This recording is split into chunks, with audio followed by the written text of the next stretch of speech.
ദൈവത്തിൻ്റെ പരിശുദ്ധമായ നാമത്തിന് സ്തോത്രം ചെയ്യും സ്തുതിക്കും ചെയ്യുന്നു. ക്രിസ്തുവിൽ പ്രിയരെ, സന്തോഷത്തോടെ ഒരിക്കൽ കൂടി കർത്താവിൻ്റെ വചനവുമായി നിങ്ങളെ സന്ധിപ്പാൻ സ്വർഗീയ പിതാവ് എനിക്ക് തരുന്ന അനുഗ്രഹീത സന്ദർഭത്തിന് 1000 നന്ദി ദൈവത്തിന് കരേറ്റിക്കൊണ്ട് വചന കേൾവിക്ക് താല്പര്യം കാണിക്കുന്ന ബഹുമാനരായ പ്രിയപ്പെട്ടവരെ സ്നേഹത്തോടെ വന്ദനം പറഞ്ഞുകൊണ്ട് നമ്മുടെ രക്ഷിതാവും കർത്താവും വീണ്ടെടുപ്പുകാരനും വചനം തന്നും വാക്ക് പറഞ്ഞും നമ്മെ ഉറപ്പിച്ചും ധൈര്യപ്പെടുത്തിയും ഓരോ ദിവസവും ജയത്തോടെ നടത്തുന്ന സ്വർഗാതിസ്വർഗത്തിൽ അടങ്ങാത്ത മഹാദൈവത്തിന് അനവധി സ്തോത്രവും സ്തുതിയും കരേറ്റിക്കൊണ്ട് ഇന്നത്തെ ആത്മീക ചിന്തയിലേക്ക് നിങ്ങളെ സാദരം ക്ഷണിക്കുന്നു. വിശുദ്ധ മത്തായിയുടെ സുവിശേഷം 14-ാമത്തെ അധ്യായം 19-ാമത്തെ വാക്യം ഞാൻ നിങ്ങളെ വായിച്ചു കേൾപ്പിക്കാം.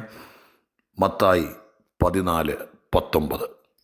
പിന്നെ പുരുഷാരം പുല്ലിന്മേൽ ഇരിപ്പാൻ കൽപ്പിച്ചു.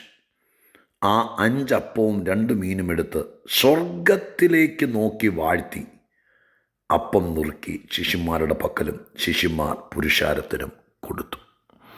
വേദപുസ്തകത്തിലെ ഏറ്റവും വലിയ അത്ഭുതങ്ങളിലൊന്നാണ് 5 അപ്പം കൊണ്ട് 5000 പേരെ പോഷിപ്പിച്ച ചരിത്രം. സുപരിചിതമാണ്. ലോകവ്യാപകമായി മനഃപ്പാടമാക്കിയ കർത്താവായ യേശുക്രിസ്തുവിൻ്റെ അത്ഭുത സിദ്ധികളിൽ ഏറ്റവും പ്രധാനപ്പെട്ടതാണ്. ദൈവം വിശക്കുന്നവൻ അപ്പം കൊടുക്കുന്നവനാണെന്ന് ബൈബിളിൽ അനേക പ്രാവശ്യം തെളിയിച്ചിട്ടുണ്ട്. കരയുന്ന കാക്കക്കുഞ്ഞുങ്ങൾക്ക് പോലും അതതിൻ്റെ ആഹാരം കൊടുക്കുന്ന മഹാദൈവം മനുഷ്യൻ്റെ വിഷയത്തിൽ, വിശിഷ്യാൽ അവൻ്റെ ഭൗതിക വിഷയത്തിൽ, ആഹാര വിഷയത്തിൽ പോലും ദൈവത്തിന് ശ്രദ്ധയുണ്ടെന്നുള്ള കാര്യം യേശുക്രിസ്തു തെളിയിച്ചു. അങ്ങനെ 5 അപ്പം കൊണ്ട് 5000 പേരെ പോഷിപ്പിച്ച മഹാചരിത്രം, ആ ചരിത്രത്തിലെ ഒരു ഭാഗമാണ് ഇന്ന് ആത്മീക ചിന്തയ്ക്കായി നമ്മൾ വായിച്ചിരിക്കുന്നത്. പുരുഷാരം ദൈവത്തിൻ്റെ വചനം കേൾക്കേണ്ടതിന് വേണ്ടി കർത്താവിൻ്റെ അടുക്കൽ വന്നു. നേരം വൈകുന്നേരമായപ്പോൾ ശിഷ്യന്മാർ യേശുവിനോട് പറയുന്നൊരു ഭാഗമുണ്ട്. 15-ാമത്തെ വാക്യത്തിൽ പറയുന്നത് ഇങ്ങനെയാണ്. 14:15 ശിഷ്യന്മാർ പറഞ്ഞു, വൈകുന്നേരമായി, നേരം ഇരുട്ടുകയാണ്. ഇവരെല്ലാവരും ഗ്രാമങ്ങളിലും പട്ടണങ്ങളിലും പോയി, ഇത് മരുഭൂമി ആയതുകൊണ്ട് ഗ്രാമങ്ങളിൽ പോയി ഭക്ഷണ സാധനങ്ങൾ കൊള്ളേണ്ടതിന് അവരെ പറഞ്ഞയക്കണമെന്ന് അവർ പറഞ്ഞു. ഇവരൊരു ആത്മീക അന്തരീക്ഷത്തിലിരിക്കുകയാണ്, വചനം കേട്ടിരിക്കുകയാണ്. ഇവരുടെ വീട് മറന്ന്, ഇവരുടെ പശ്ചാത്തലങ്ങൾ മറന്ന്, വേദനകൾ മറന്ന്, ഇവരുടെ നില മറന്ന് ദൈവവചനത്തിൽ സന്തോഷിച്ച് കർത്താവിൻ്റെ സാമീപ്യത്തിൽ ഉല്ലസിച്ചിരിക്കുകയാണ് ഒരു ദിവസം മുഴുവൻ. മറ്റ് സുവിശേഷങ്ങളിലൊക്കെ പറഞ്ഞിരിക്കുന്നത് 3 ദിവസമായി ഈ ജനം എൻ്റെ കൂടെ ആയിരിക്കുന്നു എന്ന്. അപ്പോൾ അങ്ങനെ കർത്താവിൻ്റെ അടുക്കൽ നിന്ന് പോകാതെ, ഭൗതിക വിഷയങ്ങളിൽ നിന്ന് അകന്ന്, ദൈവത്തോടടുത്ത്, ദൈവവചനത്തോടടുത്ത്, ആത്മീക അന്തരീക്ഷത്തിൽ കർത്താവിൻ്റെ സാമീപ്യത്തിലിരിക്കുക. അങ്ങനെ ഇരിക്കുന്നവരോട്, അല്ലെങ്കിൽ അങ്ങനെ ഇരിക്കുന്നവരെ പെട്ടെന്ന് ഗ്രാമങ്ങളിലേക്ക് പറഞ്ഞയക്ക്, അവർക്ക് ഭക്ഷണം കൈക്കൊള്ളാൻ അവസരം കൊടുക്ക് എന്ന് ശിഷ്യന്മാരിൽ ചിലർ പറയുകയാണ്. ഞാനതിനെ നിങ്ങളിതുവരെ ചിന്തിക്കാത്ത രീതിയിലൊന്ന് പരിശുദ്ധാത്മാവിൻ്റെ പ്രേരണയിൽ പറഞ്ഞോട്ടെ. ഈ ആത്മീകത്തിലിരിക്കുന്ന, ദൈവത്തോട് പറ്റിച്ചേർന്നിരിക്കുന്ന, കർത്താവുമായിട്ട് ബന്ധപ്പെട്ടിരിക്കുന്ന, യേശുവിനോട് അടുത്തിരിക്കുന്ന, വചനത്തോട് ചേർന്നിരിക്കുന്ന, ദൈവിക സാന്നിധ്യം അനുഭവിക്കുന്ന, തിരുമുഖത്തേക്ക് നോക്കിയിരിക്കുന്ന ആളുകളെ അവിടെ നിന്ന് അകറ്റി ആഹാരം, വസ്ത്രം, പാർപ്പിടം, വീട്, അധികാരം, മണ്ണ്, പശു, ആട്, കോഴി, പിള്ളേർ എന്നൊക്കെ പറഞ്ഞ് കർത്താവിൻ്റെ സാമീപ്യത്തിൽ നിന്നും, കർത്താവിൻ്റെ സന്നിധിയിൽ നിന്നും അകറ്റി ദൂരേക്ക് വിടാൻ നോക്കുന്ന കക്ഷികൾ ഇന്നും ചുറ്റുവട്ടത്തുണ്ട്. കൂട്ടായ്മയ്ക്കകത്ത് തന്നെ കാണും, നേതൃത്വ നിരയിൽ കാണും. ദൈവവുമായിട്ട് ബന്ധപ്പെട്ട് നിൽക്കുന്നവനെ ഇവരെ പറഞ്ഞു വിട്, ഗ്രാമങ്ങളിൽ പോയിട്ട് ആഹാരം, ഭൗതിക കാര്യത്തിന് വേണ്ടി ഇടപെടട്ടെ. ആഹാരം വേണം മനുഷ്യന്. യേശുക്രിസ്തു പറഞ്ഞു, വേണ്ട, അവർ പോകേണ്ട ആവശ്യമില്ല. ഞാൻ ആ വാക്ക് ഇന്ന് വരെ ചിന്തിക്കാത്ത പോലെ ചിന്തിക്കുക ദൈവദാസന്മാരെ.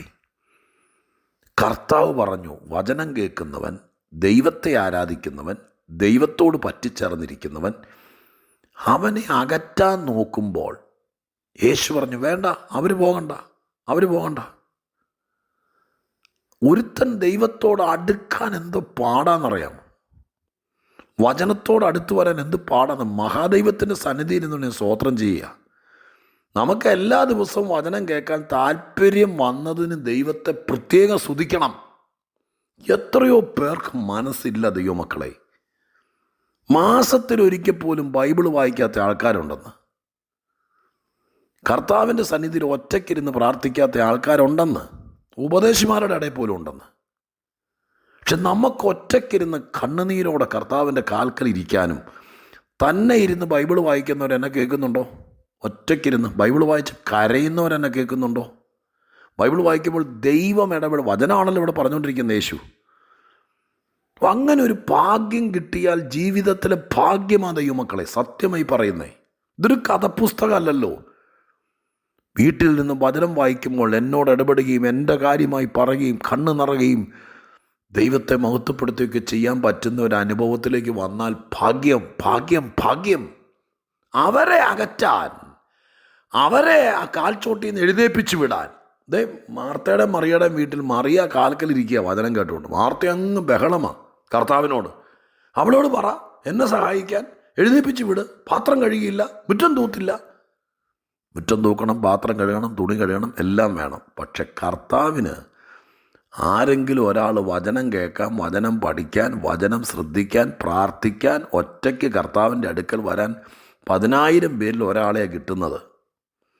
അങ്ങനെയുള്ളവരെ അകറ്റാൻ നോക്കുമ്പോൾ യേശു ആ വിഷയത്തിൽ ഇടപെട്ടിട്ട് പറയും, അവരിപ്പോൾ പോകേണ്ട ആവശ്യമില്ല, പോകണ്ട, നിങ്ങൾ കൊടുക്ക ആഹാരം.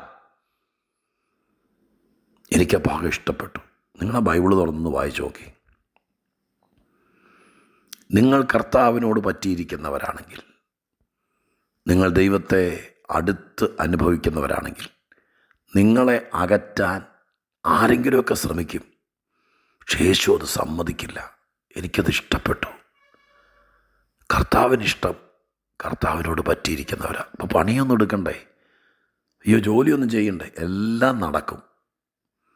ദൈവത്തിൽ നിന്ന് അകന്നിട്ട് എല്ലാം നടത്തുന്നതിനേക്കാൾ ദൈവത്തോട് പറ്റിയിരിക്കുമ്പോൾ ദൈവം നടത്തും.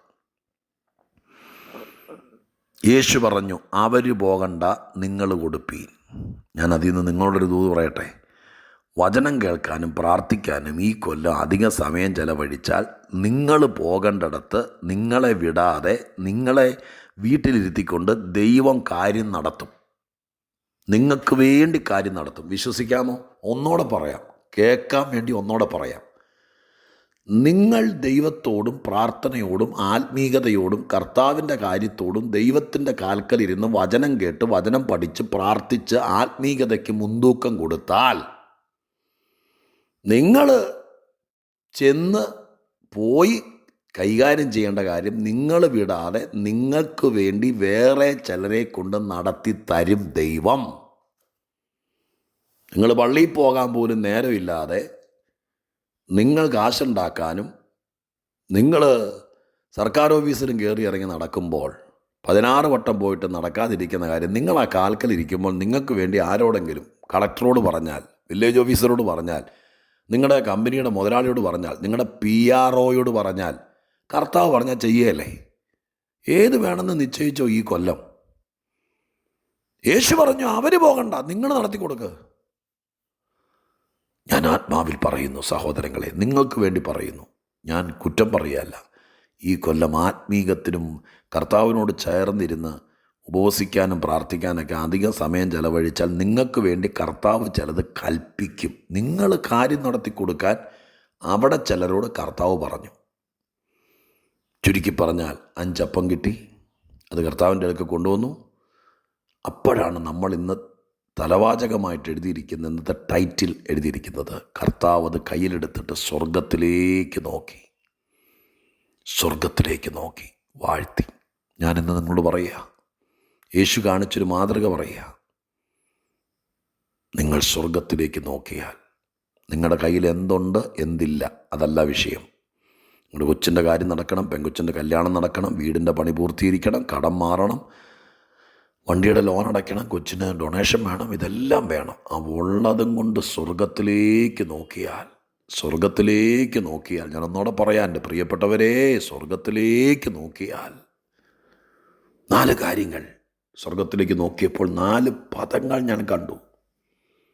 സ്വർഗത്തിലേക്ക് നോക്കിയ അനന്തരം അവിടെ എഴുതിയിരിക്കുന്നു, ശിഷ്യന്മാരുടെ പക്കലും ശിഷ്യന്മാർ പുരുഷാരത്തിനും കൊടുത്തു. അപ്പോൾ സ്വർഗത്തിലേക്ക് നോക്കിയാൽ നിങ്ങൾക്ക് കൊടുക്കാൻ ചിലതുണ്ടാവും. ഇപ്പോൾ സ്വോത്രാഴ്ച കൊടുക്കാൻ പോലും നിങ്ങളുടെ കയ്യിലില്ല, കടം മേടിച്ചിട്ട് തിരിച്ചു കൊടുക്കാനില്ല, കൊച്ചിന് ഫീസ് കൊടുക്കാനില്ല, മാസം തോറും അപ്പന് 5000 രൂപ കൊടുത്തേക്കാം, അമ്മയ്ക്ക് 10000 രൂപ കൊടുത്തേക്കാം എന്ന് തീരുമാനിച്ചതാണ്. കഴിഞ്ഞ കൊല്ലം കൊടുക്കാൻ പറ്റിയില്ല. ഈ കൊല്ലം അതേ ഗതികേട് വരാതിരിക്കാൻ സ്വർഗത്തിലേക്ക് നോക്ക്. അപ്പൻ്റെ അമ്മയോടുള്ള കടപ്പാട് നിർവഹിക്കാൻ പറ്റുമെന്ന്. കൊടുക്കാൻ പറ്റും, ഇരക്കാനല്ല, കൊടുക്കാൻ പറ്റും. സ്വർഗത്തിലേക്ക് നോക്കിയാൽ കൊടുക്കാൻ പറ്റും. 1, കൊടുത്തു. 2, എല്ലാവരും തൃപ്തരായി. 2, സ്വർഗത്തിലേക്ക് നോക്കിയാൽ തൃപ്തി വരും. 3, അടുത്ത പദം എഴുതിയിരിക്കുന്നു, ശേഷിച്ച കഷണം. സ്വർഗത്തിലേക്ക് നോക്കിയാൽ ശേഷിക്കും. അടുത്തത് 12 കൊട്ട നിറച്ചെടുത്തു. സ്വർഗത്തിലേക്ക് നോക്കിയാൽ നിറയും. 4 വാക്ക് ഞാൻ പറയാം, ആ ബൈബിൾ നിവർത്തിയിട്ട് അടിവരയിട്. ഈ കൊല്ലം ഇത് നടക്കും. സ്വർഗത്തിലേക്ക് നോക്കിയാൽ കൊടുക്കാനുണ്ടാകും. സ്വർഗത്തിലേക്ക് നോക്കിയാൽ തൃപ്തി വരുത്താൻ പറ്റും. സ്വർഗത്തിലേക്ക് നോക്കിയാൽ ശേഷിക്കും. സ്വർഗത്തിലേക്ക് നോക്കിയാൽ നിറയും. സ്വർഗത്തിലേക്ക് നോക്ക്. ചുമ്മാ സഹായിക്കുന്നവൻ ആരെയും രാവിലെ കച്ചം കെട്ടി ഇറങ്ങാതെ സ്വർഗത്തിലേക്ക് നോക്ക്. ഒരു ദിവസം എങ്ങും പോകാതെ വീട്ടിൽ നിന്ന് സ്വർഗത്തിലേക്ക് നോക്കുന്ന. സ്വർഗത്തിലേക്ക് നോക്കിയാൽ നിങ്ങൾ ആരുടെ മുമ്പിൽ കൈനീട്ടേണ്ട വരില്ല. നിങ്ങൾക്ക് കൊടുക്കാൻ പാകത്തിന് സ്വർഗം തരും. മറ്റുള്ളവരെ തൃപ്തിയാക്കാൻ പാകത്തിന് സ്വർഗം തരും. ശേഷിപ്പിക്കും സ്വർഗം, നിറയ്ക്കും സ്വർഗം. 4 വാക്കുകൾ അടിവരയിട്ടു. സ്വർഗത്തിലേക്ക് നോക്കണം, ആത്മീയത്തിന് പ്രാധാന്യം കൊടുക്കണം, കർത്താവിൻ്റെ കൂടെ ഇരിക്കണം, ബാക്കി കാര്യം ദൈവം ചെയ്യും. ഞാൻ അവസാനിപ്പിക്കട്ടെ. എത്രയോ പ്രാവശ്യം ഞാൻ പ്രസംഗിച്ചിട്ടുള്ളതായി 5 അപ്പവും 5000 പേരെ പോഷിപ്പിച്ചത്. ഇന്ന് വരെ പറയാത്ത ചില കാര്യങ്ങൾ വാട്സാപ്പ് മെസ്സേജ് കേൾക്കുന്നവർക്ക് വേണ്ടി പറയുക. 2 കാര്യങ്ങളാണ് ഉപദേശിച്ചത്. 1, നീ കർത്താവിൽ നിന്നും വചനത്തിൽ നിന്നും ദൈവസാന്നിധ്യത്തിൽ നിന്നും അകലരുത്. നീ പോകേണ്ടിടത്ത് ദൈവം നീ പോകാതെ കാര്യം നടത്തി തരും. പരീക്ഷ എഴുതാതെ ജയിക്കുമെന്ന് ചോദിച്ചാൽ വേണ്ടി വന്നാൽ ദൈവം ജയിപ്പിക്കും. നീ ദൈവത്തിൻ്റെ കാര്യത്തിന് മുൻതൂക്കം കൊടുത്താൽ നീ പോകേണ്ട വരില്ല. ഇൻ്റർവ്യൂ ഇല്ലാതെ നിനക്ക് ജോലി കിട്ടും. വിശ്വസിച്ച് പ്രവചനമായിട്ടെടുത്തോ. സ്വർഗത്തിലേക്ക് നോക്കിയാൽ ദൈവപ്രവൃത്തി നടക്കും, നിറവ് നടക്കും, ബാക്കി വരും. 2 ദൂത് ഒന്നിച്ച് തരിക. എഴുതി വെച്ച് പ്രാർത്ഥിച്ചോ. ഈ കൊല്ലത്ത് തെളിയട്ടെ. പരിശുദ്ധ ദൈവമേ, ഞങ്ങളുടെ സ്വർഗീയ പിതാവേ, അനുഗ്രഹിക്കപ്പെട്ട ആലോചനയ്ക്കായി സ്തോത്രം. കർത്താവിൻ്റെ ദൂതനിക്ക് തന്നതിന് നന്ദി. ജനത്തോടിത് പറഞ്ഞു. പരിചിതമായ വേദഭാഗത്തു നിന്ന് കർത്താവ് മറച്ചു വെച്ച സ്വർഗത്തിൻ്റെ ആലോചന ദൈവമക്കളുമായി പങ്കുവെച്ചു. അപ്പച്ചാ, ഇത് അനുഗ്രഹമാക്കണേ. എല്ലാവർക്കും അനുഭവിക്കാൻ പറ്റണേ. മഹത്വം എടുക്കണേ, മാനിക്കണേ. പ്രാർത്ഥന കേട്ടതിന് നന്ദി. എല്ലാവർക്കും വേണ്ടി അങ്ങ് തന്ന ദൂത് ഞാൻ കൊടുക്കുന്നു. ഇത് വിശ്വസിക്കുന്നവർക്കിത് ഫലിക്കട്ടെ. യേശുവിൻ നാമത്തിൽ പ്രാർത്ഥിക്കുന്നു. കേൾക്കണമേ പിതാവേ. ആമേൻ.